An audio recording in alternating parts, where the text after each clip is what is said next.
Forbes India Developers A-List, powered by Jaguar Group. Namaste, Jai Hind. How's everybody doing? Can I have some attention on this side, please, towards here?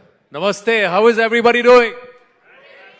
Thank you. Now, today in this gathering, there are those जिनके घरों में हम, जिनके बनाए हुए घरों में हम रह चुके हैं या रह रहे हैं in the Delhi NCR.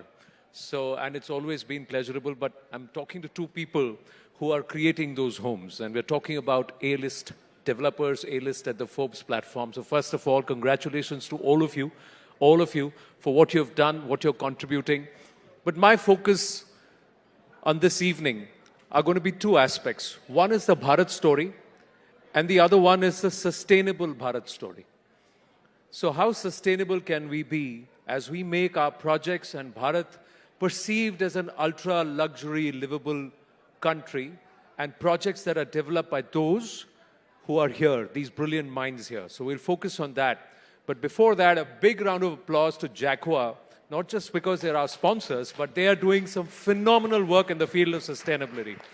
So I'm very proud that this is a brand that talks about the Bharat story. Imagine this brand from here that's gone to 55 different countries across the world, and it's doing us proud. It's a collar-up moment for all of us. I just hope that there are many more who think, agar ye kar sakte to hum kyun nahi? And we need a few thousand more like this to take that story forward. So question one, Sussanne Khan, let me ask you this. How many metric tons, and you can take the audience's help, how many metric tons of brass does Jaguar recycle every year? Okay. The information, Wow. I'm putting her on the spot, I'm sorry about this. But yes, anybody who wants to help her out, it's right out there. As you are walking up and down with your flutes, you should have seen it. Anybody who's seen it? Nobody's seen it. So I think they should thank me for making this plug. 7,600 metric tons of brass every year is recycled by Jaguar. That's fabulous. That's absolutely fabulous. Okay, any guesses? If I may ask you, Dikshu, again putting you on the spot. How many kiloliters, how many thousand kiloliters of water do they recycle every year? I'm going to stick my neck out and say 1 million. Well, not 1 million, but 100,000 kiloliters every year. So 1 million liters. 100,000? All right. Makes it 1 million liters. Okay. Does 100,000? No. Really? Do you want to give it to him? Okay, done. Given to him.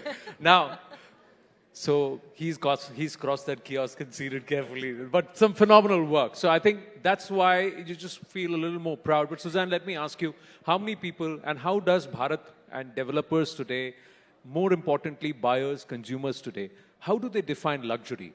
And does that definition need to change? So I think that is a very important question that as a designer and a creator, I keep at the back of my head, is that when we are designing for a development or a project, how do we define luxury? So according to me, I have seen through the years, luxury has been changing, meaning. A lot of people think that if they have very expensive things, they are, in the most luxurious environment. But as we are getting more in touch with ourselves, I think it's very important to understand that the greatest form of luxury is intentional luxury, where you create an environment which is cohesive for feeling a great amount of love and warmth so that you can grow and you can better your environment in whatever you do, whether it's a father at work, a mother with her family, or she's a working mother, or the child.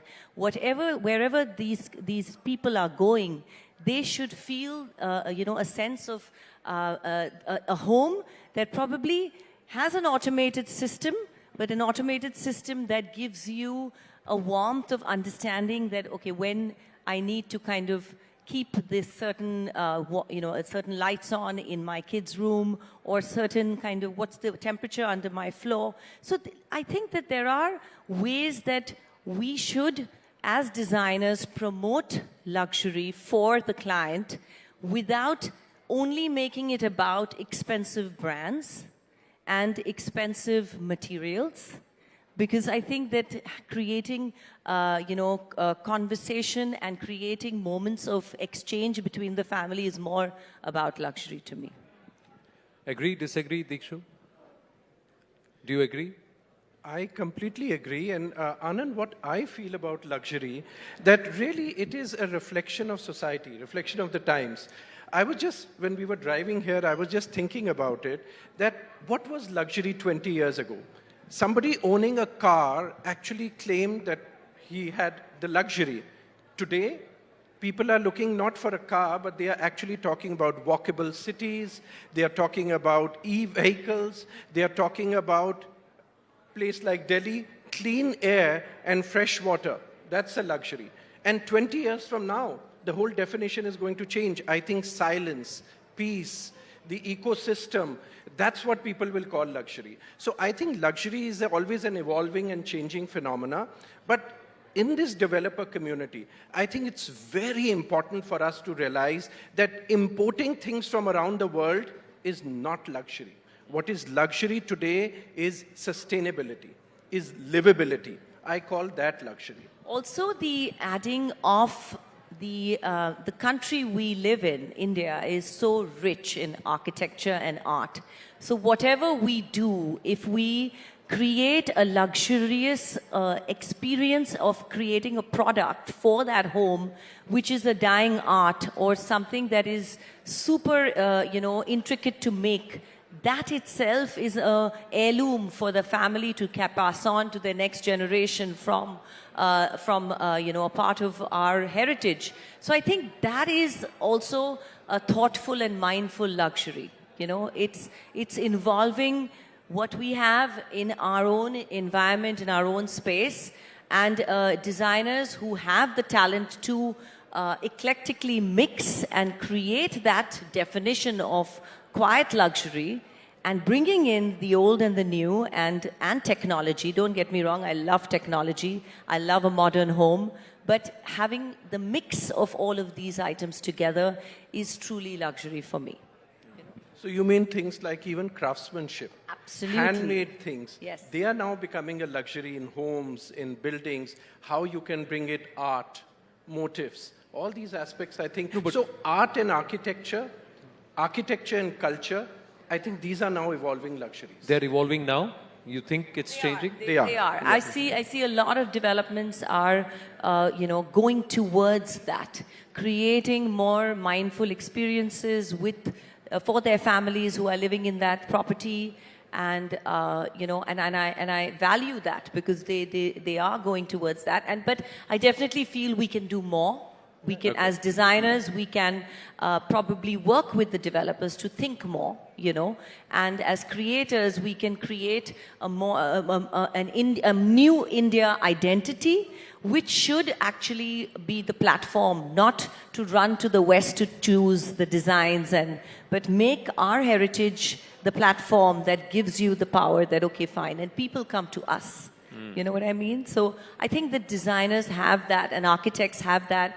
They have that responsibility towards our Indian heritage and culture. So let me ask you this. There are developers and A-listers here with more than 3 to 4 decades in the business. You yourself share more than 3 decades and in your profession in this.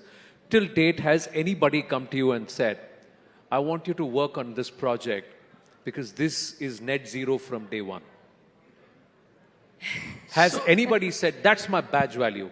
Every brand that I'm using, from the cement to the pipes to the taps to every other equipment, we have picked these brands because they are sustainable. My badge value, my story for this project is that it's net zero from day one and it's sustainable. Has anybody done that? So, Anand, I'll tell you this. It's a very good question, and I think the time has come. The time has come for Indian design, Indian luxury to be out there. I think the Indian fashion industry has already made its waves across the world. But now, earlier, yes, the developers, when they would be talking to us about projects, the unique list would be what was imported from where. that had to be chapoed on the brochure. But now you see more and more developers are talking about all the environmental features that are there in the project, whether it is net zero energy, net zero water, and things like that are becoming sort of the new luxury. But I think we all have a responsibility towards that. We can't just expect the developers to suddenly realize this. We can't expect just the designers to go out there and keep fighting for it. The media has an equally important role. Absolutely. Discussions like this will evolve our sensibilities. So I think it's happening. And just for example, I'll tell you, like Sussanne does a lot of international work. We have now started doing projects across the world. And not just us. I mean, Indian designers, I would say, are being sought after outside. So it's changing. The whole concept of notion of luxury. I fully agree with Dikshu. It's fully changing, and I must say that we as designers, developers, and creators are at a very exciting time in 2025 in India, because there is a huge growth. I see that, you know, there's technology being used by the simple craftsman who used to not use technology till a couple of years ago. So he's growing, and it is our responsibility to make all these people who are so talented grow even more and create a better form of communication for them. Just because of communication, sometimes they lose out on certain aspects of growth. So that's one thing that I think that we all should do, work towards creating that awareness that how amazingly, you know, how rich in handcrafted materials and objects of art that you can do here in this part of the world. Okay, let me ask you this. How far are we from saying, we look at Italian style of design, Japanese, Scandinavian, you know, German, where everything has got a particular brand and badge to it. When is it going to be the India style? When is it going to be, oh, I want homes designed like they do in India. I want homes built like they do in India. I want designs, I want layouts like they do it in India. I want you to do that here. How far are we from that? I think we are getting there. We are getting there. Maybe had you asked me this question 5 years ago, I wouldn't have an answer. I wouldn't know where it is in the horizon. But now as we speak, as I said, it's already happening. It's just that I think we all need to be proud of what Indian heritage, Indian art, Indian decor is all about.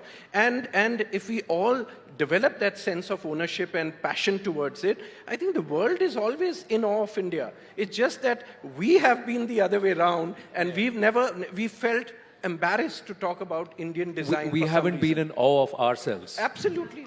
I think that also we as people need to be a little bit more disciplined in our you know, our administration. I think that the reason why China is doing so well and is so much ahead in manufacturing is because of their discipline.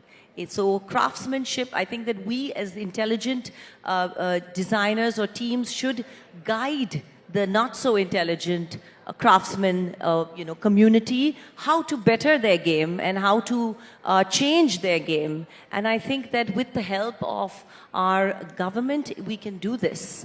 We can totally do this and create an entire a world of creators who are so much more talented than, I would say, any of our neighboring countries. Can we make sustainability our brand? Can we make net zero? You know, construction, architecture, development, when it comes from an Indian company, from an Indian, you know, designer, developer, etc., this will be the story. You know, Indian structures are net zero from day one of operation, or they are the most sustainable, they use the most sustainable brands, they use the most sustainable methods, they use the most sustainable building material. Can we occupy that space? Is that an opportunity? Because I don't think any other, you know, nation or its designers or its developers have sustainability as their USP. And that's empty. That's an empty space. Can we do that? We can do that, and I think you will see in the next couple of years how this is going to catch up. Already, if you look at least if I speak from the design world, you pick up or you go on, these digital media design platforms, digital design platforms, and they are now beginning to feature more and more and more of Indian design. I'm very happy to share with all of you that while we are sitting here on the 20th of September, as we speak, a couple of hours from now, an Indian project is going to be awarded almost the equivalent of the Nobel Prize in Architecture, which I designed, the Yashobhumi in Dwarka. Oh, It's lovely. Receiving that today. Wow. Phenomenal. Wow. Yeah, that's phenomenal. Thank you. See, Thank you very much. that's It's exactly the effort of what everyone. stopped us from building something like a Bharat Mandapam or a Yashobhumi, or what stops us from building monuments and structures like Akshardham Temple. Now look at the BAPS. I'm coming from the UAE. I'm coming straight to this event because I didn't want to miss it from the UAE. And I got to know that the entire, have you all been to Dubai, Abu Dhabi? You're aware of the BAPS Mandir there, right? I'm doing the plug because they built that Mandir and that beautiful place in 2.5 years. A 40-story building in central Dubai is built in 3 years. Why can't we do that here? Discipline.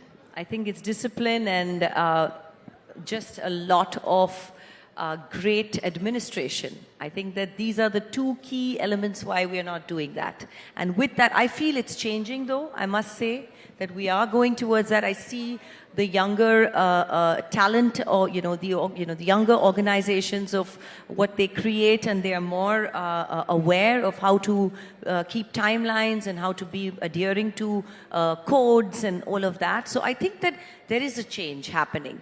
But we definitely as a community should promote this change and, support them instead of running in other directions. Yeah, that's true because the workers, the designers, the architects, almost all of them are from this region.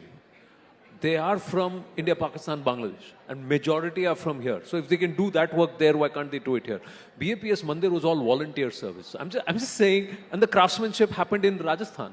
So it all went from here. So why can't we do it here is one question. The other part is, are you as architects and developers now going to say which brand, let's say Jaguar, how does Jaguar compare with others in terms of controlling the force of water? Amount of water I need to use to wash my hands. Is it sustainable? Building projects, do they have rainwater harvesting? Is it already happening? Recycling of water, is this possible? Can we get to that? There's got to be a push and pull as clients, as buyers, as home buyers. We need to ask these questions too. And there are many who are doing it. But I'm just saying, is that possible? We'll come to the final round of conversation with that. So I think the developer world also is really evolving in that sense. More and more developers. I see two friends sitting right here, Gitambar Anand, Sahil Vachani. Developers are becoming more and more sensitive towards these issues. So on the one side, the environmental aspects, sustainability measures, and on the other side, the design finesse. So all these things are evolving in India. And when we talk about them or us working together on deciding what products come together in a project, more and more aspects are being looked at now. Selection of products is on the basis of how environmentally friendly they are. How even going into their manufacturing process, what kind of carbon credits they are generating. So I believe we are on the right path. I believe it's very important that we keep raising this issue more and more because, look, developers are also at the end of the day building for society. So if Correct. people are sensitive about it, then the developers would want to do that. And then we'll be doing more and more of that. So I think the buck doesn't stop with them or with me, it stops with you. You have to bring as a media out there this sensibility and we'll all... Well, like I said, we are doing our jobs. At the end of the day, we can talk about it. But you are the people who will act about it. Of course, I'm so just kidding. Back goes and I toss it back into your court. But I think we all have to take equal responsibility. I don't think anything is a one-man show. She's playing third umpire here. Okay, yeah. I think it's all equal responsibility. All of us are equally From our own domains. can contribute and create an awareness. And I think we are going in that direction. I think we are. Okay, last but not the least, let's start with what we began, or let's end with what we started with. Can we redefine luxury? How we define in our country what is luxury? And can we bring in a certain quotient of our culture, our heritage, sustainability, all of this? And how much time is it going to take to do that? So I think in a short nutshell, for me, luxury is an emotion. It is a feeling that you make the other one feel with what you create for that person and that family. And like I said, it's a combination of, intentional design, thought-provoking materials, and intentional spaces within that complex or within that environment, which are green and which are exceptionally giving out of creating an energy for those people. So it's a combination of all this that kind of defines what I call like quiet luxury. Yeah, you think government, RERA, they can codify luxury and include sustainability, include carbon, credits, include net zero as one of the qualities or one of the boxes that need to be ticked, one of the stars that you got to get to call yourself a luxury brand or a luxury developer or a luxury project? So there are now systems that are in place.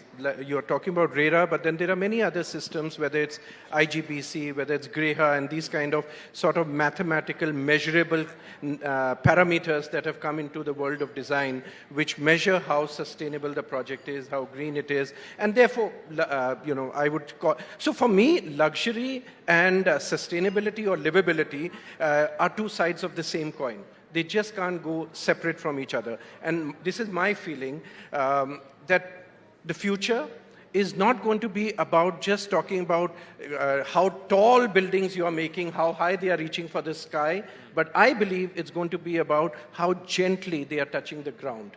So it's really about how these buildings will coexist with nature, how contextual they will be to where they are being built. That's going to be the luxury of the future. Well, on that note, as on cue, we're going to call it a wrap. Thank you very, very much, Sussanne Khan and Dikshu. Thank you, Dikshu Kukreja. Big round of applause, please. Thank you.